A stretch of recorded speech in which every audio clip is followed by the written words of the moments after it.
Hello and welcome back to the channel. Let's see what both the two can do. So what I'm really going to attempt to do here is see how well the database integration has been implemented with Bolt. They said it's much easier.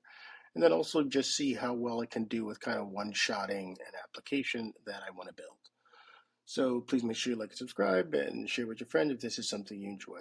So what I usually do is take my prompt and feed it into some sort of some sort of AI tool to get it to kind of tighten it up to make sure that it's more complete so that there won't be that many questions that the LLM needs. Well, it gets stuck to make in plain English. So what I do is I type in my requirements in plain English and then let the AI do the rest. So I basically want to create a prompt to give the bolt.new to build a mobile application. It's basically a to-do list that can upload images, can leave comments on the to-do items. I need the ability to log in to only see my to-dos. There needs to be an admin who can see everything. And so a lot of this stuff is kind of a challenge to do. Not a challenge, but role-based access in Supabase is interesting. It can be done it before, but row-level security and all the other stuff, I'm saying words right now that some people might even get confused with, isn't that trivial. But what I like about this prompt is that a to-do list touches on a lot of the things that you will see in other applications. So that's why I'm asking it to build a to-do list. But you can see here it fleshed out my requirements way clearer than I did up above. And so hopefully this makes it a lot easier for the tool to build it. It kind of lays out the data models for it, lays out the permissions, high-level features, the to-do, images, comments. You can leave comments under to-dos. This was an interesting one. It added lists and filters, and then it had an admin screen so that an admin can log into the app and see everything. I don't really care too much about the UI, but it kind of fleshed it out. But like this is the level of detail that most people aren't really going to sit down and type up. So it's just great to push it through another tool first to get it to flesh it out. And then it goes to all the backend, security, performance, just a very good level of detail. So what I'm going to do is take this and drop it in and see what happens. I haven't built anything in bolt.new since its initial release. So this will be interesting. And I might have to pay for some tokens. I don't recall the status of my account. So we'll see what happens together. All right, so let's copy all of this and go to Bolt. Let's try to, do I want to plan? Yes, let's do plan first. Am I logged in? Yes, I'm logged in. Okay, let's see what happens. Let's try it now. Let me go through this and what I'll do is I'll kind of fast forward through all this in the video. Let me get my phone set up so I can run Expo. Like I said, haven't done this in a while, so a lot of this is new to me. So go to my mobile app, Expo, install Expo Go. I have Expo Go installed already. So now let me scan this QR code. You can see over here it's cranking away. All right, so I scanned that. Okay, so where are we now? So let's see what happened while I was off setting things up. Plan is to build production ready, blah, blah, blah. Questions to clarify. So these are things that, like the first one, most people wouldn't, a non-developer would not know what to pick here. React query, SWR for data. Like, it's interesting that they asked this because I'm not sure if like I said, a non-developer would even know what it means. So for component library, same thing. Should the push notification for two items be implemented initial version? So let's do this. Let's say for one, I'll say one query, 2 native base, which is I believe native base, and 3. No push notifications now. All right, let's see what's thinking. Let me find updates the plan. See what it's doing. It's checking for make sure the Supabase packages were installed. It's loading React query. Okay, looks like it's confirming that it understands my plan. It's going to create some sample users in there for me. It's going into a lot of detail here. This plan thing's interesting because it's like how much would a non-developer really know? This is what I meant. I posted a short earlier in the week saying how it seems like they're kind of moving upstream and kind of including a lot of information that non-technical people wouldn't even understand and or even care about. And it seems like a lot of this planning stuff is exactly what it is. but it's all part of both the planning. So let it rip. It's interesting. Like, can I see where it's burning through my tokens anyway? All right. To proceed with implementation, switch back to build mode using this. All right. So plan is off. What it took away the This is confusing. All right. To proceed with implementation, switch back to build mode, which I did. Oh, it said using that implementation. I was a little confused. It wanted me to click that implementation button, and I just turned off plan mode. So I guess what am I going to say now? I turned it off, and let's say continue and implement this plan.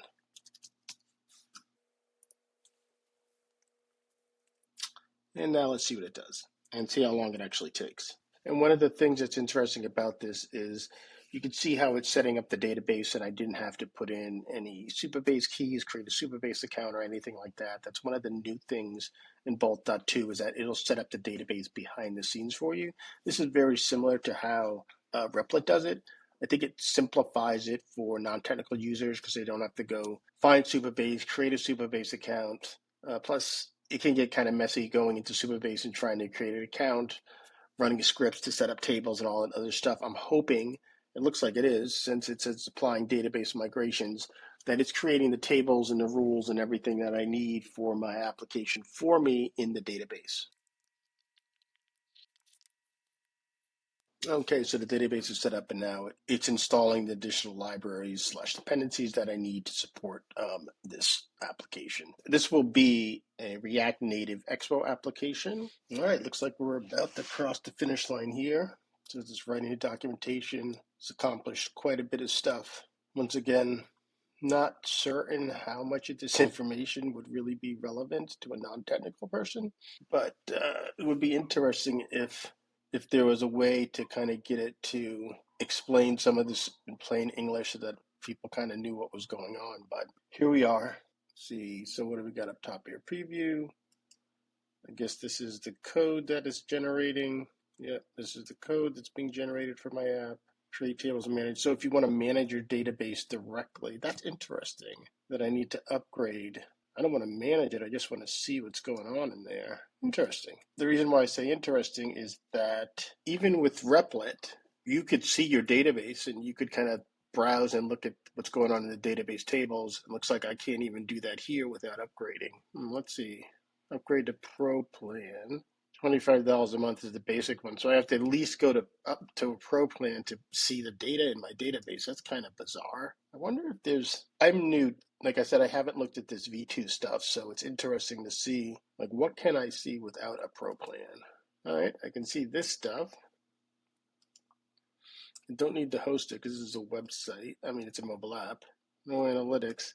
This is the one to me that's the biggest problem, is that doesn't look like there's a way for me to even view my data, which it's nice here that they have this kind of like rules file, for lack of a better word, to kind of inform the application what you want it to do. But yeah, so far, I mean, I'm pretty impressed with how well it's run. I'm a little, well, let me see. Yeah, I'm a little disappointed that I can't see my data. All right, so it says everything's ready. Test complete. Let me run the build, ensure it compiles, no errors, create a summary. So it says the database is set up, it's created. So I guess this is just a rundown of everything that was talked about over here in the plan. So you can scroll through here and see all of the things that it did. This is better because it's kind of in plain English to me. So a user can kind of see what's been going on. Made some choices to change the UI. It seeded it. All right, let's close this and get back to my app. So it seeded it and created some credentials. Let's kind of scan this up with my phone again. All right, now what? So in preview mode, it says I've used all my tokens. I'm okay with that. But like, why can't I see my app running? Oh, it looks like it does. It does show in my database. That's interesting. I'm not on Pro yet, but so that original message probably wasn't completely true. So I can see my database. This is really pretty nice how they put this together here. I'm a little confused, like I said, because maybe I read this wrong. Created test data, including, so this is the implementation executed. Let's go down to the end. Created test data including admin 1 and admin 2. I would have thought it would have ran that test script for me, but I mean the data script to kind of preload it. I'm at the end of my token, so let me switch to Pro and add some more tokens. All right, so my subscription is now active. Not sure what's going on. It says it's running, but I see nothing on my screen. Is there a log somewhere? Let's see if I go to my code. It looks like there's some errors. All right, this is interesting.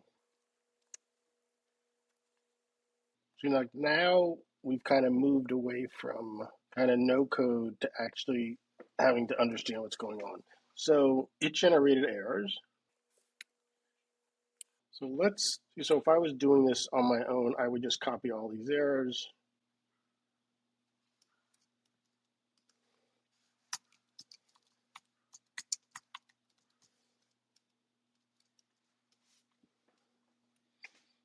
Let's see what it does. But I guess how would I have known I had to go to the code section to find the errors? That's the first thing that's kind of fishy about this approach.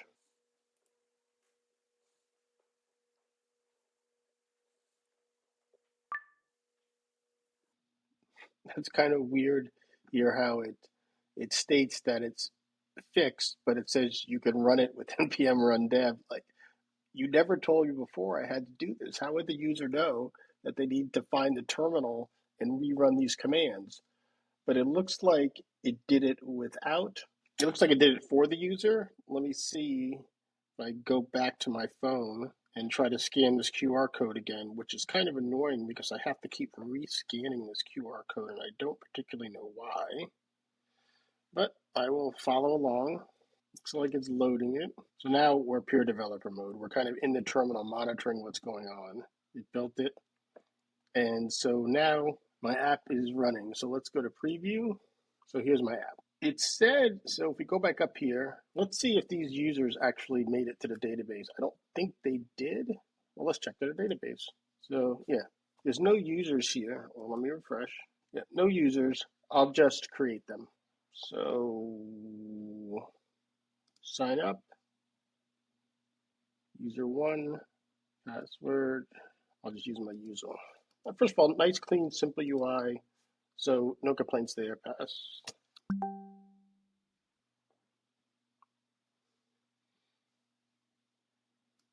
So app is running fine. Little error down here on the bottom. See where the title bar. I wonder if it's just on here. I'll do some recording directly from my phone afterwards, and I'll splice it in so you can see. But it is a little bizarre. So check. Here's my user profile. A decent page. Let's go back and look at my data. See, my one user's here now. I can see my data from my user. So let's check the database stuff because that's the important stuff. So let's go to create, simple, first test. Like I said, I'll do some testing on my phone, but it's bizarre that, let me clear the date again. The control for selecting the date's not here. And the control for selecting the date's not here, but let's just see if it can create the to-do. All right, so it created the to-do. Don't particularly care for these toasts, the way they pop up. Simple first test in progress. Let me see if I can add an image. So it's going to let me select an image. Maximum call step. That's not what we expected to see. I guess so we'll say images didn't work on first shot. Let's see if our comments worked. This is a test comment. So my comment did get added. Let me go back. My to-dos. The first one's here. Let me see if I can add an image now. Nope, we still got this stack error. So do we want to try and debug it? Let's see if we can find anything here that explains. So we're not getting anything here that explains our error. Let's look at our data. Our users here, our to-do here, our comments here. There's no images. Let's see, file storage, to-do images, nothing saved there. All right, let's see, how would I debug this? Let's just use plain English. The image upload is not working in the preview window. And let's be more specific and see if we can state exactly what the error is. So let me try this one. Behavior should be the same. So I'm getting maximum call stack size exceeded. Max call stack size exceeded. Provide a concise solution to error.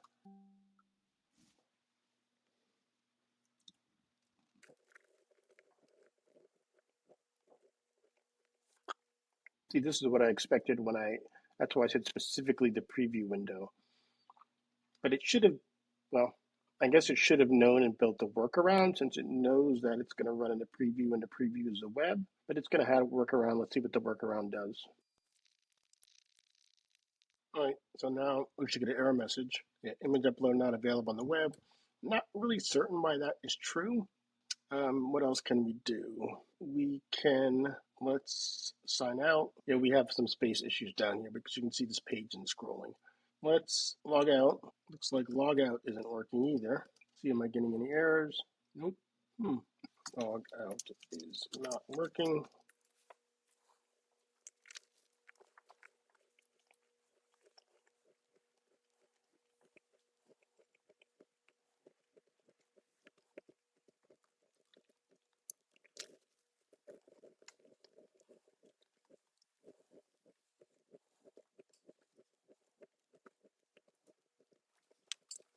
So there seems to be a recurring theme of libraries and components being used in the application that don't specifically work on the web, even though the preview is a web preview, which I think it probably should have known. That might be one of the things. That might be one of the things that you want to enter in here.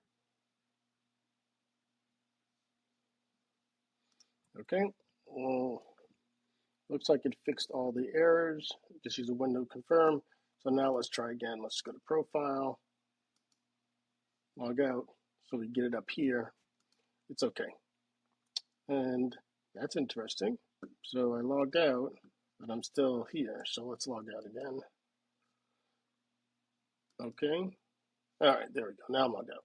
Let's take a look at the README and see if I can run this script to create my admin user.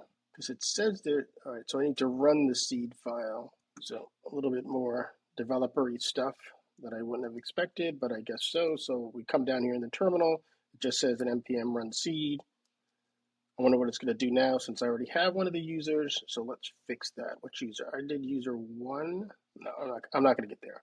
But what you could, I'll tell you. You could come into the seed file here, and since I've already created user one, let's change this to user three, so we don't. It doesn't. What's the word I'm looking for? Conflict with the manual one that I created. The reason why I'm doing this is because I want to make sure. Because if I just create a user from the UI, so let's go back to the UI. There's no way here to assign role.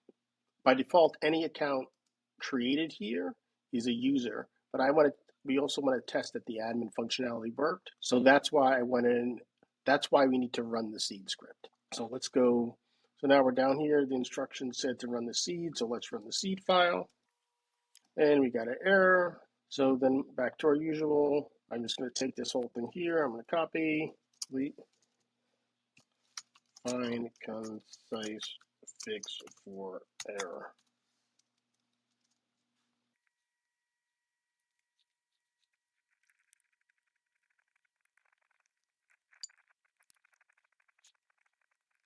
Right, so it fixed the error, but it's telling me here, network errors are expected in this environment since Bolt database isn't accessible.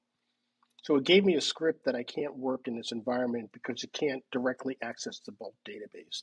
I'll have to dig in, well, let's run it and see what happens.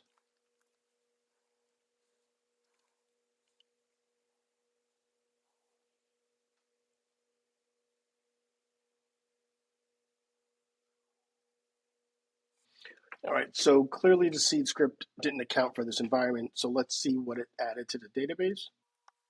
So it added the users, but it didn't set the proper role here, so we're just going to go in and change it ourselves manually. So now we have our super admin. What happened with the to-dos? Looks like they got in. We could dig into what happened with the script a little bit later. So let's go back to our preview, and I should be able to log in as the admin now.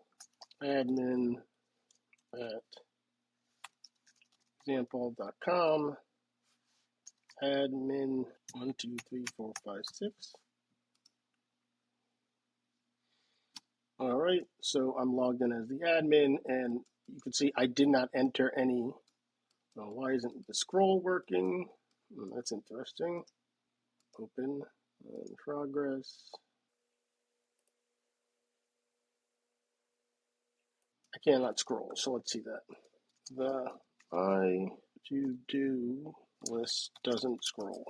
And let's add this. And when I am logged in as admin, the task card should show the user who owns the task. That makes sense.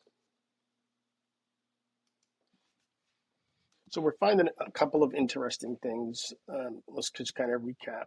So and I'll dig into this a little bit deeper, there seems to be a problem running this script in this environment, and Bolt alluded to it. The explanation it gave wasn't very clear. Not sure if a non-technical person could have made sense of it. Also, the whole idea of kind of putting a seed script in here and telling someone that they need to run it without a clear indication of that in the prompt and explaining how to do it. Like, I don't know if they would have known to come find a terminal and run that command. So that was a little suspect. We still haven't got our image uploads to work yet. But like I said, we will try that on device. Let's see. Scrolling my to-do list added, so it added that. Show task owner and admin view. Okay, so it says it's done. Let's go back. I don't see. Let's see. I don't see the. I don't see the change. Show task owner in admin view. To-do card now displays user email. Admin already shows this in line. So it's not scrolling. Oh, that's how it's doing. Oh, I see the problem. It looks like this was just the admin has to-dos, which is kind of bizarre. So that's what threw me off. So let's go back to, this is the admin view to view everything. All right, so it's scrolling here. Go back to my to-dos. All right, it's scrolling here. All right, so it looks like it's doing everything we thought it would do. So let's see if we can clip this and now switch over to device and kind of record the behavior we see there. All right, so it appears we're getting this error when I'm running on device. So let's see if I can get it to fix it. Now let's copy this. Provide concise fix for error that shows only on device.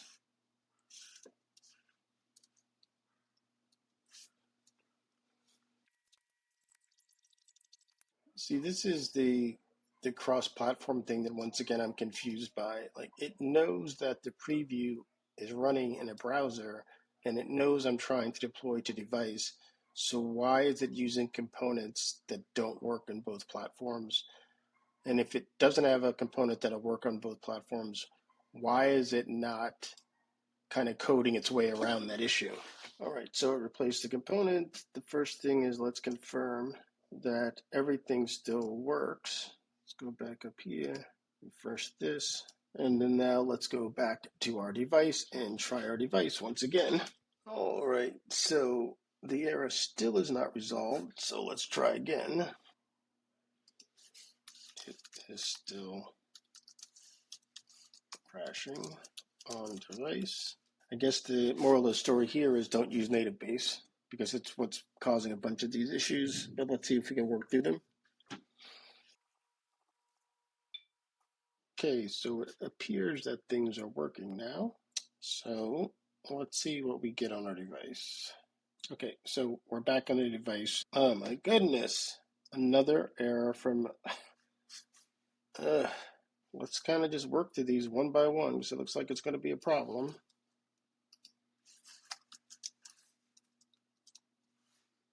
Like, well, don't suggest someone use native base. Like it's just sending me down this crazy path of iterating through fix after fix after fix. So now we have to wait for it to update this issue. All right, it rebuilt. Let's try recording from the device again. Okay, so we're back to the device. Let's test the things that didn't work before. So first, let's see if I can get an image. Allow the camera access. Lovely picture of my desk. Upload image. Nope. Another error has arrived.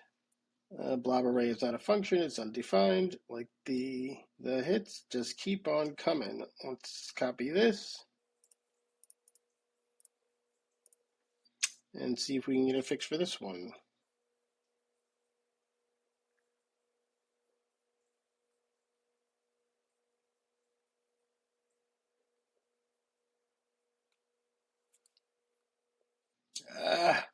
See, like this is the stuff that is annoying as hell because I'm burning through tokens to fix issues that it should have known from the beginning.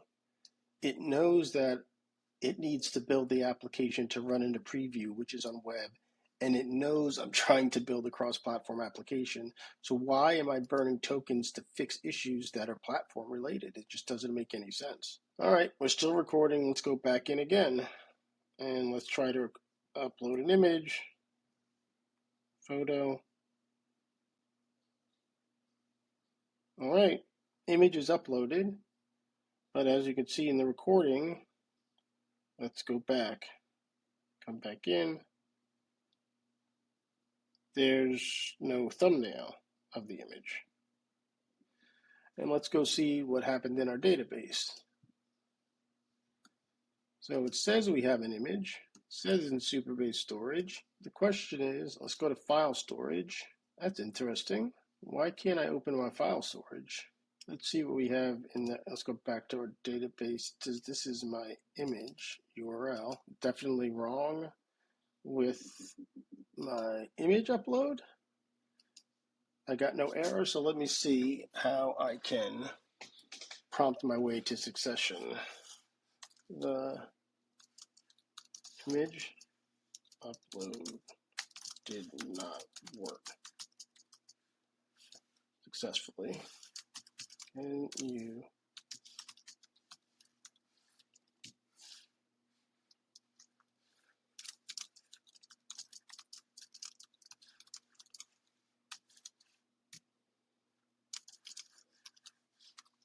nothing is showing in the UI. Oh, it fixed it. I wasn't looking here. The storage bucket was set to private. I tried to update it. Images should display in UI. Try refreshing. All right, so the images display. Let's go back to the database. Go to my to-do images. Images are there. Go to my file storage. Now it's switched to public. But I can't see my images here, which would be helpful. But you can see on device how the images are here. The last issue is the calendar date. Select the to-do date. It's not showing up. I suspect that it's also a native. I don't know. I have no idea what it is at this point. So let's see. When clicking the calendar icon, it just inserts current date. Doesn't allow me to pick new date. Oh, that's nice. Seems like also something else that probably should have been caught the first time around. I'm not sure why. Now the calendar button opens the date picker modal showing the days. Let's open. Let's check this on device here. So first, so we have our images. Our image is showing up. This is working wonderfully. All right, but let's close this. Let's create a new one. All right, so we have a interesting choice of a date picker, but we'll take it. Date, testing, create to do. So that's straight. All right, and then now let's go back to our app. Okay, so here's a final run through the My To Do's app. We've resolved most of the issues that we had that we covered, but overall it's not too bad. So what we do is we get a list of my to-dos. You get a list of your profile here, which gives you information on your to-dos, and you can create additional to-dos. So here's a new to-do.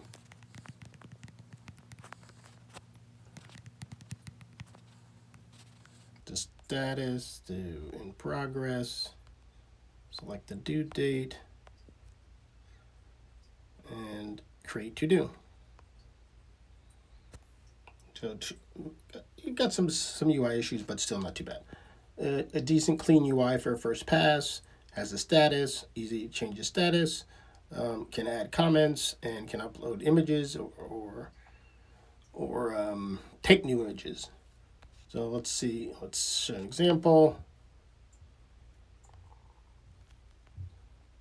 Bolt.new image gets uploaded. Let's go back, go to my to-dos. This is a new to-do image preview. And now comments. Got some UI issues, should probably be up a little bit higher so I can actually see what my comment is. This is a test comment. Saves comments. Once again, great toast notification. Go back. See all the information here, but like I said, the whole purpose of this app is that kind of another small UI issue, but at least we're filtering the to-dos. Looks like you could sort by the dates. Doing some, has a nice little search that we got here. Still some weird keyboard stuff. What is the other thing I wanted to show? Oh, the other thing I want to show is that your to-dos belong to you, but there is an admin role. So let me see if I go back. I found another issue. We're gonna have to address this. I can't scroll down to log out. So if I'm looking for a small phone, yeah. See here on this phone, I can't get to the logout button that's on the bottom. So let's go over here. Let's say profile screen does not scroll, cannot access logout button on small screens.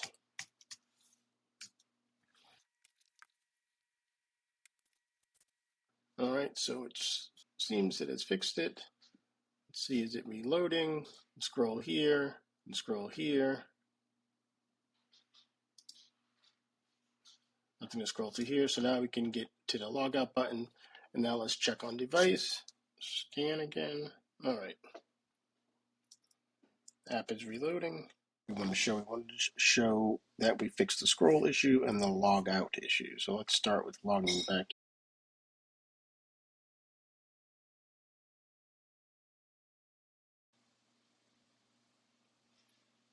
Okay. So we were able to scroll here already. To create doesn't need to scroll.